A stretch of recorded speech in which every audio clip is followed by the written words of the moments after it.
A few months ago, I attended the Drummers of Houston Facebook group, their annual meet and greet, bash, whatever. And this event took place in a large hall, medium-sized hall, let's say, nice strong PA system, and various drummers brought their drum sets to set up and play. It was a fascinating evening. Eventually there were 6 drum sets, all in a U shape, a very healthy PA system behind them, and playing music, and all 6 drummers would play at the same time. And during the evening I started noticing that there was one snare drum out of all 6 drum sets that really stood out. You could hear it regardless of the background music, you could hear it regardless of what everybody else was playing, and it wasn't a volume thing, it was a tone. And to an old-timer like me, that makes a difference. That's something that, you know, really stands out. The drum was owned by a good friend of mine, Brad Martin, and I went up to Brad and said, "Hey, would that snare drum be for sale?" And he said, "Not now."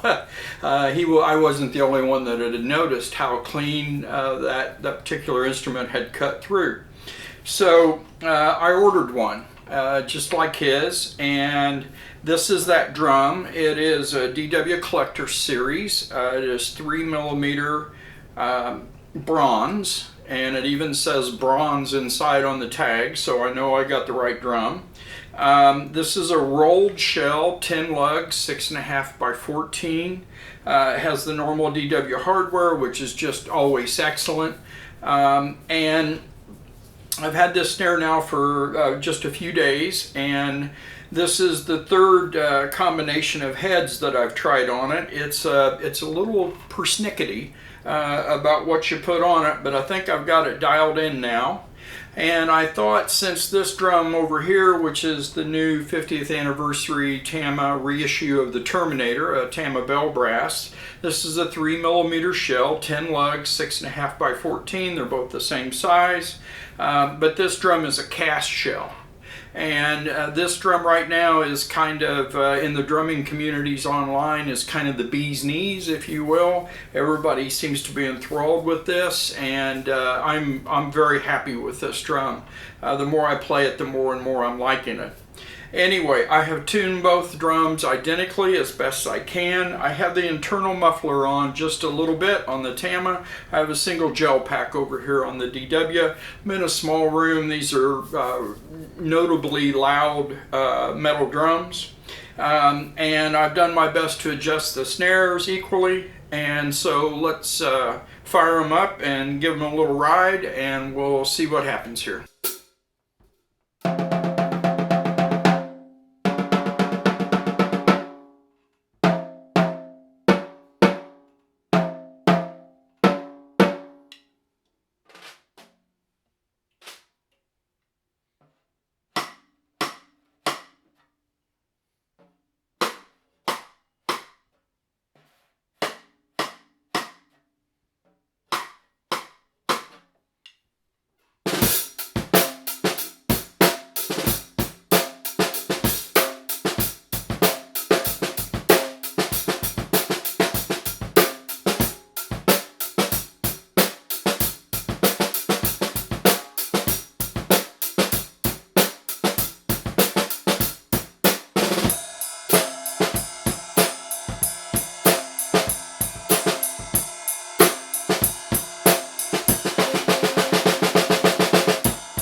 So I hope you could hear The DW does not disappoint. This is about a $900 drum new. And compared to the $4,000 price tag on the Tama, I'm quite happy with this investment.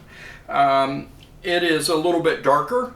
They're both pegged, the meters on the board, I checked that a while ago, equally. So they're equally as loud, if you will. And I'm just really thrilled with the sound that this produces, and I hope that mine is the same as my friend's, and it will cut through the mix like his did. What can you say about the Terminator here? It is just an excellent sounding snare. I find it to be a little bit crisper than the DW. So if I was wanting to go swampy, if I was wanting to go dark, maybe playing some blues, I would probably go with this drum. That and the fact that carrying in a $900 drum into a venue that you've never been before versus a $4,000 drum, things happen when you're out playing. That might be a little bit of a factor as well. But for the money, for the difference in the investment, I'm very happy with this drum. Of course, this is just a special snare drum, and it has earned its reputation, the previous versions of it and all that. Both of them tune equally well. This drum is particular about what heads are on it. And by the way, where I ended up was, this has the stock DW head, and if anybody's not bought a new DW anymore lately, they don't come with the reverse dot or the reverse pattern of stuff underneath the head. This is basically a Remo Emperor. This is the stock head that came on the Tama, and it is an Ambassador made by Remo USA. So this is a little bit heavier head on this. I think Emperors are 20% thicker or something like that, close to that. So anyway, stock snares on both drums, stock Reissue head on both drums, 90 psi on top, 80 on the bottom, just like I normally tune all of my metal snares. And I just couldn't be happier with both of these drums. If you can't go with a $4,000 Terminator, or that's just not, something that you're interested in spending your money on, and I fully understand that, this is not a bad drum at all. And actually also failed to mention, this drum is about a pound heavier than the Tama. This is 18 pounds, this is 19 pounds, and I was kind of surprised by that. They're both 3mm shells. Perhaps it's the hardware or the lugs or something like that. But anyway, those are the two snares. I hope you enjoyed today's snare battle, and thank you so much for watching.